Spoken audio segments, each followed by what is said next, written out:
ఎన్టీఆర్ జిల్లా తిరువురు ఆర్టీసీ డిపోలో సుదీర్ఘకాలం డ్రైవర్గా పనిచేసి ఆర్టీసీ అధికారుల్లో ప్రయాణికుల్లో మంచి పేరు తెచ్చుకున్నాడు.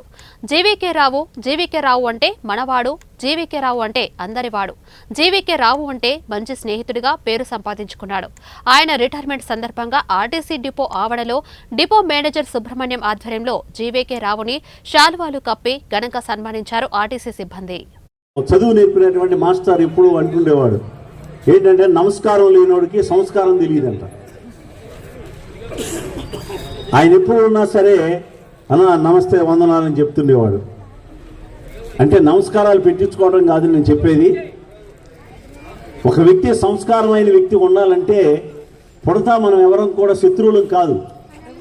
ఒక కవి అన్నాడు, పుడతా మనం ఎవరో శత్రువులు కాదు, కానీ మన ప్రవర్తన బట్టి శత్రువులు అవుతారు కొంతమంది. ప్యాసింజర్లే చెయ్యి ఎత్తితే చాలు, అది బండి ఎంత స్పీడ్లో ఉన్నా ఆగిపోద్ది.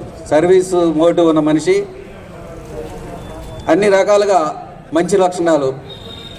ఇప్పుడున్న పరిస్థితుల్లో ట్రాఫిక్లో ఎవరు ఎటు నుంచి వస్తారో ట్రాఫిక్ బళ్ళు, టూ వీలర్స్, కార్లు, జీపులు, బస్సులు అన్నీ రోడ్డు అంతా కిక్కిరిసి ఉన్న పరిస్థితి. ఎవరు ఏ సందులో నుంచి వస్తారో అన్నీ గుర్తెరిగి స్పీడ్లో ఉన్న చక్కని డ్రైవింగ్ మెలకువలతో ఉద్యోగాన్ని చక్కగా నిర్వర్తించి నవ్వుతూ ఉంటాడు. దానికంటే ముందు ఒక మంచి లక్షణం ఏంటంటే మాస్టారు, మాకు చదువు నేర్పినటువంటి మాస్టర్ ఎప్పుడు అంటుండేవాడు ఏంటంటే నమస్కారం లేనోడికి సంస్కారం తెలియదంట. ఆయన ఎప్పుడు ఉన్నా సరే నమస్తే వందనాలని చెప్పి